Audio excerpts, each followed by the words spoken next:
বিয়ানীবাজারে সদ্য যোগদানকৃত উপজেলা নির্বাহী কর্মকর্তা গোলাম মুস্তফা মুন্না উপজেলার বিভিন্ন সরকারি দপ্তরের কর্মকর্তা, রাজনৈতিক ব্যক্তিত্ব, জনপ্রতিনিধি ও সাংবাদিক সহ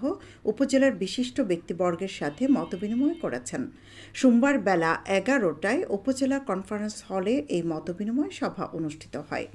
উপজেলা নির্বাহী কর্মকর্তা গোলাম মুস্তফা মুন্নার সভাপতিত্বে মতবিনিময় সভায় অংশ নেন সহকারী কমিশনার ভূমি কাজী শারমিন নেওয়াজ, বিয়ানীবাজার থানার ভারপ্রাপ্ত কর্মকর্তা এনামুল হক চৌধুরী, উপজেলা স্বাস্থ্য কর্মকর্তা ডাক্তার মোহাম্মদ মনিরুল হক খান, বিয়ানীবাজার পল্লী বিদ্যুতের ডিজিএম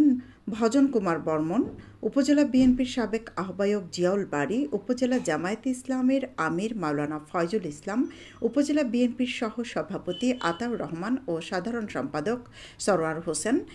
যুগ্ম সম্পাদক গিয়াসউদ্দিন, উপজেলা জামায়াতে ইসলামীর নায়েবে আমির Abul Khayer, secretary Abul Kashem, assistant secretary Rukun Uddin,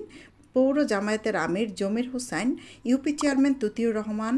Mahbubur Rahman, Abdul Mannan, Delwar Hossain ও ফরিদ আহমদ, কৃষি কর্মকর্তা লোকমান হাকিম, মাধ্যমিক শিক্ষা কর্মকর্তা মৌলুদুর রহমান, বিয়ানীবাজার জার্নালিস্ট অ্যাসোসিয়েশনের সভাপতি আহমেদ ফয়সাল, বিয়ানীবাজার প্রেস ক্লাবের সাধারণ সম্পাদক তোফায়েল হোসেন সহ উপজেলা প্রশাসনের পদস্থ কর্মকর্তাবৃন্দ। গত 21 নভেম্বর বিয়ানীবাজার উপজেলা নির্বাহী কর্মকর্তার দায়িত্ব গ্রহণ করেন গোলাম মুস্তফা মুন্না। সৈয়দা আখি হক, এবিটিভি।